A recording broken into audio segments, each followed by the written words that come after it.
Hi everyone, Katie here. I just wanted to share some thoughts I had about yoga and the practices of yoga. I have just come from teaching a class, my Monday evening class that I do, and I had lots of ideas going around in my head, and I thought I'm going to get out the camera and just start speaking and see what comes out. Otherwise, the thoughts and ideas, I'll just be having conversations in my own head all night. So let me make the video and I'll probably share it. um, if I feel like it's absolute nonsense, I probably won't share it, but let's see where it goes. So the thoughts we're having was, I think I would like people to start really feeling into how they feel or what they notice about themselves long after they've finished their yoga class. So many of us sign up to a weekly yoga class, which is probably about an hour long. And we can tend to feel really good afterwards. That's the feedback I get from most people. Oh, I feel great. That was so relaxing. Oh, I feel great now. Which is amazing, of course. Like anything that makes you feel good, brilliant.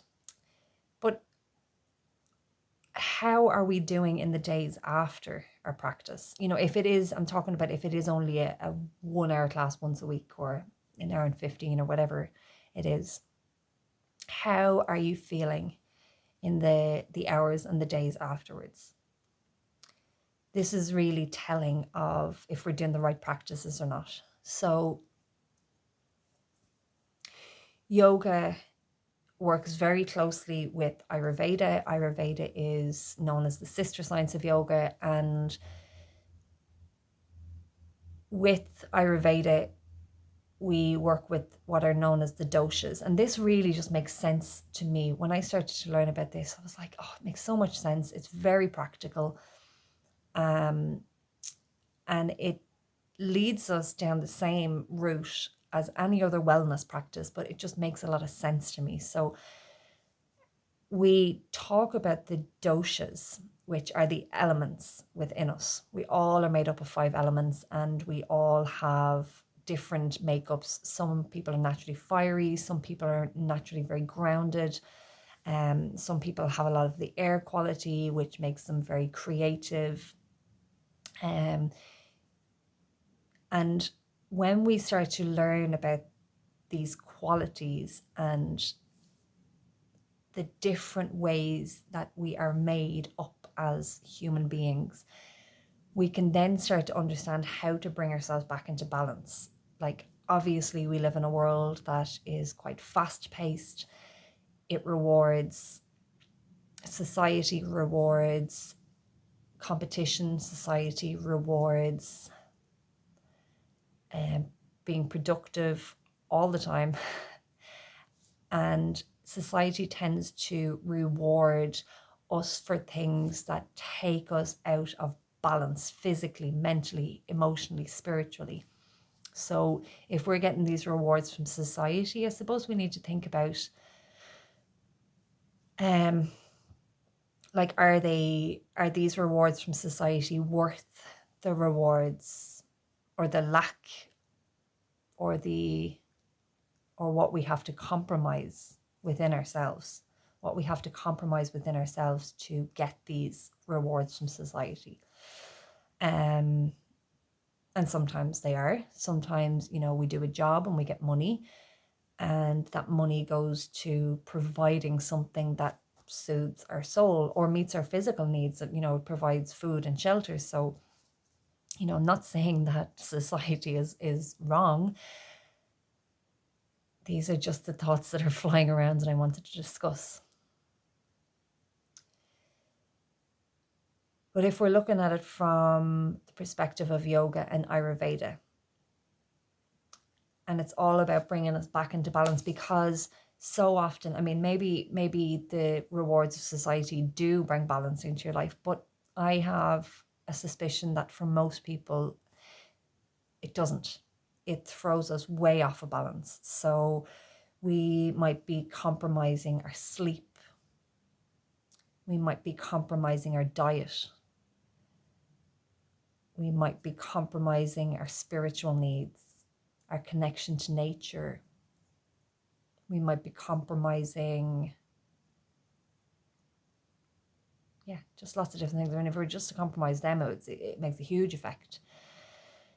And what I'm trying to say is that yoga and Ayurveda brings these back into balance. I have found that Ayurveda explains where we need the balance, where we need to bring in the balance, and then yoga helps us to do that. So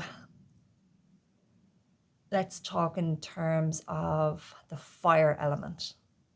So many of us are rewarded for having too much fire within us. So when the fire element is within us, it makes us competitive, focused, driven.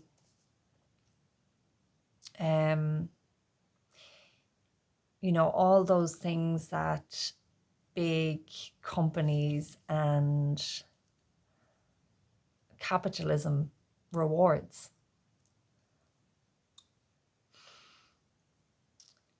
But when we have too much of the fire element within us, it can really upset our system. It can make us anger quickly, feel frustrated. It can bring irritation to the skin, perhaps. It can upset our digestive system. It can affect our sleep, of course. When there's too much of that fire, we become obviously hot.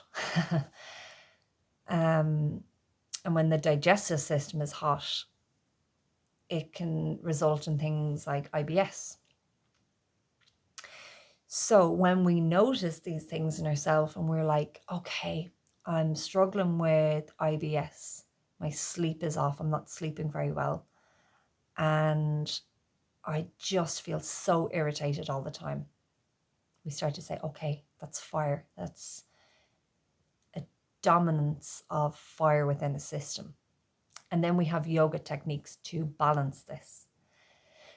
So to balance fire, when there's too much of it, we want to cool it. We don't want to put it out. We don't want to dampen it. We just want to maintain it in a more balanced way. So cooling practices that cool the system, that help us to sleep, practices that calm and make us feel a little bit more peaceful, perhaps, instead of that frustrated, angry type feelings. And,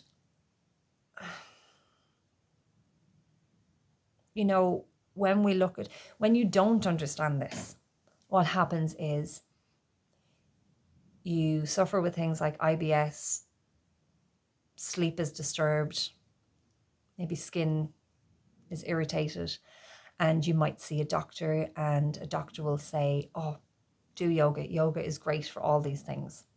So you join a yoga class. But the yoga class might be full of back bends, full of power, vigor, fire. And what are you doing? You're adding fire to the fire. So while yoga is amazing for helping with sleep and digestion and all those things, we need to look at what type of yoga we're doing. So that fiery, powerful, invigorating type yoga is amazing for somebody who needs more fire and vigor and power in their life.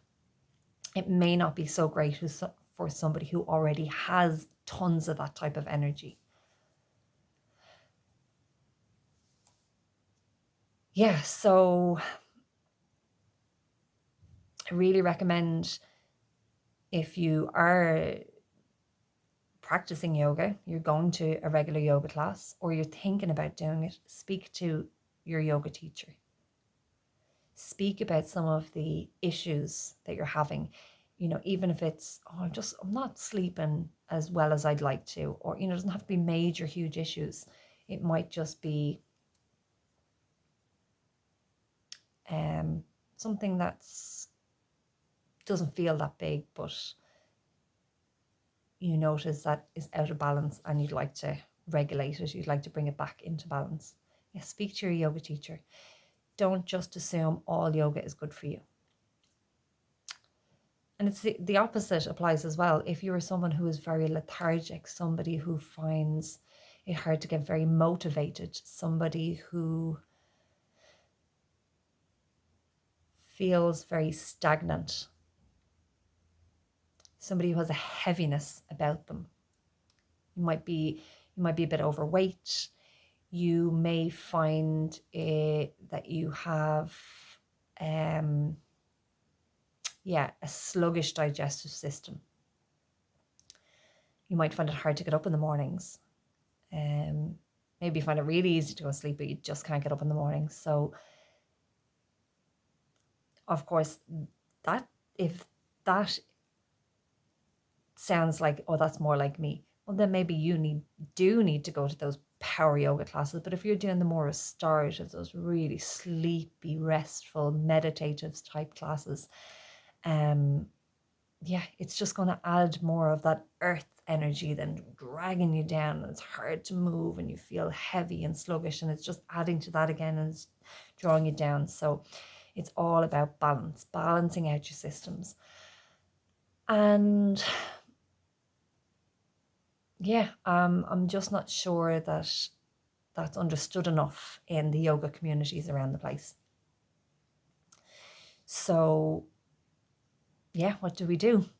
What you do is you talk to your yoga teachers and you ask them, is this the right practice for me? Because I'm trying to balance this, this, and this.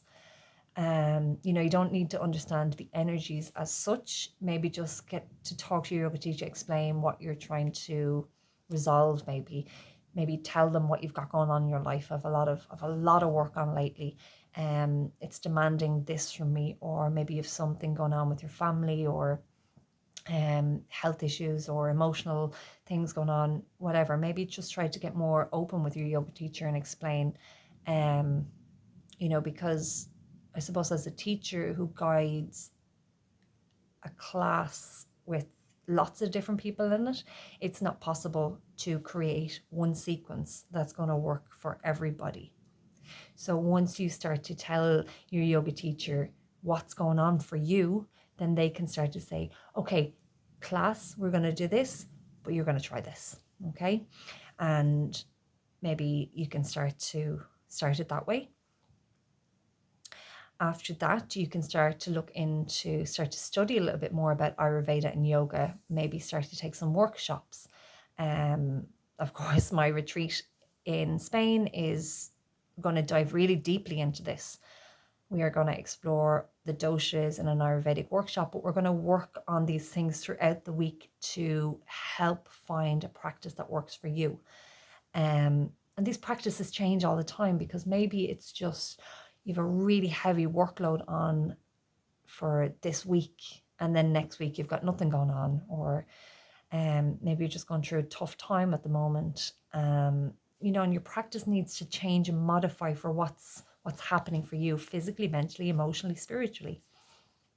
Maybe you're going through something in your life and you need something that's really healing for the soul, and you choose to practice mantra for a little while to soothe that need for you, rather than practicing lots of asana, or practicing lots of downward dogs or headstands or forward folds, whatever. So I really believe that yoga has everything that we as humans need, but it's so vast, it's so varied, there's so many different aspects to it. So I believe that we should be looking inwards, first of all, to see what is it that I need? Where do I need to bring balance in order to come back to more of a state of ease and peace and calm? So circling back to where I started, maybe if we can start looking at how we're feeling after our practices, not just after Shavasana when we wake up and we're like, oh, that was lovely, I feel really dreamy and relaxed and I could sleep now, that's great. But how are we feeling afterwards?